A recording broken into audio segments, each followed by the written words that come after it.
Okay, gold day po sa inyo lahat. Ako po si Sedwin Nax, ang founder ng 7 Fly High. Nandito pa ako ngayon sa headquarters sa Gwangju sa South Korea. Ano po? So ngayon, i-explain ko po ngayon kung paano po ba ang nagiging kitaan sa tinatawag sa Goldex na main table. Ano po?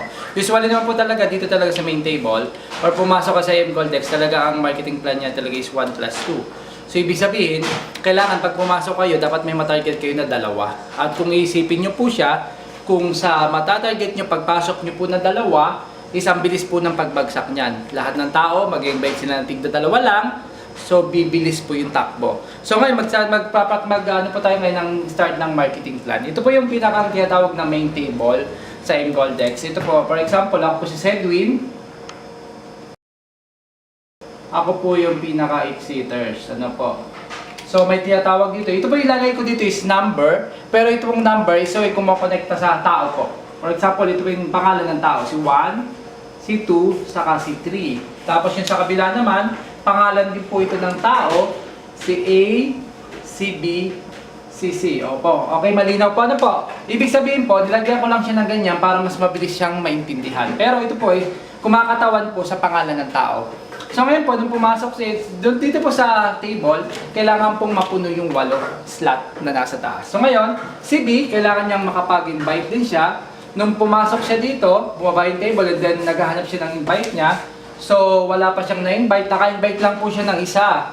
So naka-invite si B ng isa, si A, B, C, D. Sumunod naman po na na-invite ni B, wala pa siya kulang, tinulungan po siya ni Sedwin na makapag-invite, A, B, C, D, E. Nagkameron na rin ng 2 tao. Pero kahit si Sedwin po ang nag-invite sa kanya, hindi po pwedeng siya yung maging sponsor. Kasi may level po kasi yan.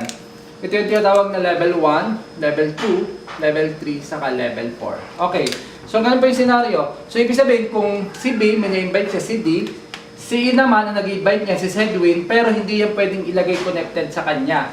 Dapat po lahat po na mga sponsoring is nanggagaling po sa level 2. So, sa kanya siya nakakonect. Ngayon naman po, si letter C naman po, pangalan ng tao, nakapag-invite din po siya ng 2 agad. And then, nagkameron na rin po ng tao dun sa kanya sa taas. A, B, C, D, E, F, G. Okay, next. Ito naman po si number 2. Wala pa siyang masyadong na-invite. Tinulungan po siya ni A saka ni 1. So, ngayon, ang nag-invite po na tumulong sa kanya, si A saka si 1. So, nagkameron din po siya ng invite doon. So, nagkameron dito si 4, invite po ito ni A. Si 5, invite po ito ni 1. So, ngayon, imbis na ganun po sponsoring sa kanila, hindi po pwede yun. Lagi pong nasa level 2. Yan po ang tinatawag na teamwork, tulungan po sa isang team. Ano po? Sumunod po si 3, dahil dadalawa na lang, mas mabilis maibenta. Ang nangyari po doon, nakapag-invite kagad siya at nagkameron din siya doon tao. So, ayun, dito po si 6, saka si 7. So, ano po nangyari? Sa nangyari pong ganung senaryo, ay napuno po yung 8 slots sa taas. So ngayon, e-exit na po si Sedwin papunta sa baba. So ngayon, si Sedwin po, mapupunta na po siya sa main table number 2. Babagsak na po siya dito automatic. So ngayon po, pag kayo po yung exit dito, may 4 po kayong ginagawa namin pagpipilian. Pwede po, pag umexit po kayo dyan, magka-countdown po yun ng 14 days. Ano po, bago nyo makuha yung inyong reward. 14 days. Ano po? So sa 14 days po na reward na yun, makukuha nyo, mamimili po kayo kung anong gusto nyo. Pwede po kayong kumuha ng cash simula sa Goldex. Papunta po sa online, papunta sa inyo yung pera. Yun po yung una. So pwede naman pangalawa, pwede rin po yung gold. Ipadala mismo papunta sa inyo. Or pangatlo naman po, pwede po yung gold coupon. Kasi po, pag umexit po kayo dyan, may lumalabas po dyan na 5 coupons. So yung 5 coupons po nun, naghahalaga po yun sa Pilipinas. Sa Pilipinas po is uniform price. Ano po? Ibig sabihin, pag uniform price, pare-parehas po kami. Naghahalaga po siya ng 36,500. Uniform price.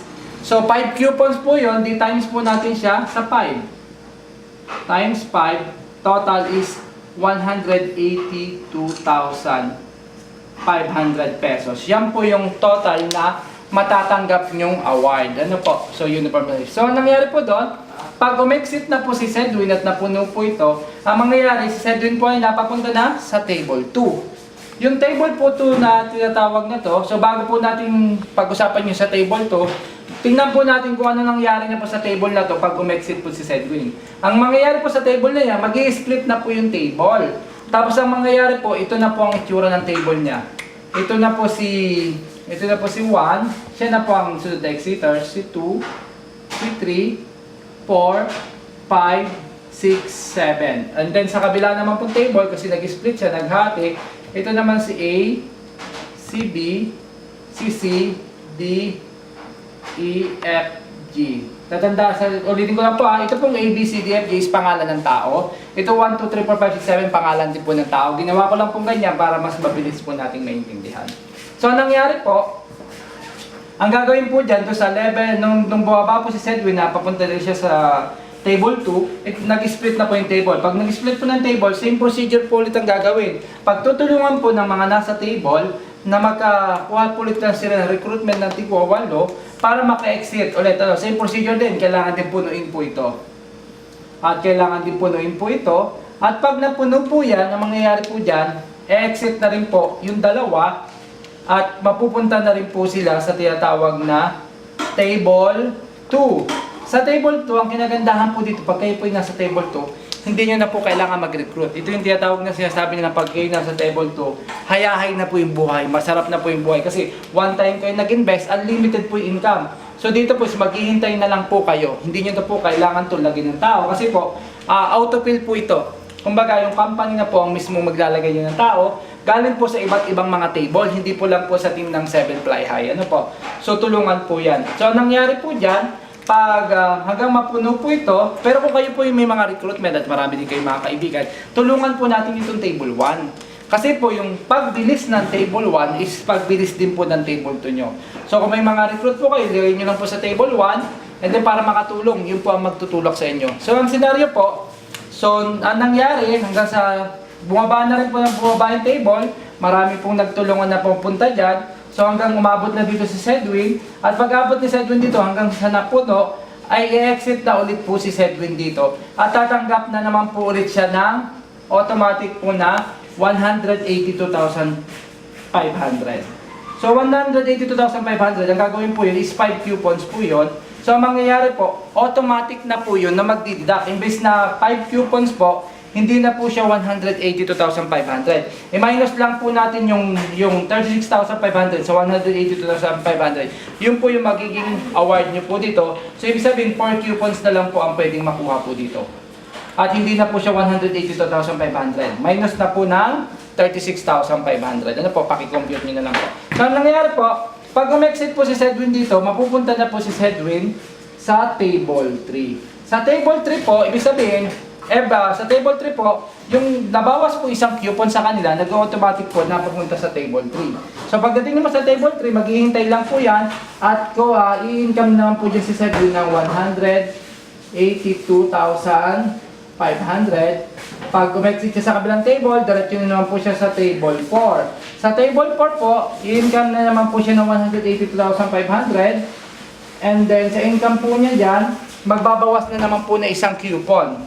So, para po i-entry po ito sa table 5. So, pagdating nyo po sa table 5, waiting na lang naman po yan. So, tatanggap ko na naman dyan pag na-umexit ka dyan sa 182,500. Tapos, diretso ka na naman sa table 6. Pag umexit ka na naman dyan, tanggap ka na naman ng 182,500. Yan po yung income dyan. So, ngayon, ang mangyayari po dyan, every 2 tables po, nagbabawas po siya ng automatic na coupon. So, every 2 tables, may pang-entry na isa. Every 2 tables, may pang-entry na isa. Every 2 tables, may pang-entry na isa. Dire-diretso na po yan. Kaya sabi ko po sa inyo, one time investment or one time na entry, unlimited po yung pinakang inyong income. So akala ko po, doon sa akin pong experience, nung nagsisimula ko, akala ko po ganun yung mangyayari, marami pa pong table. Yung po pala, wala po palang ganito.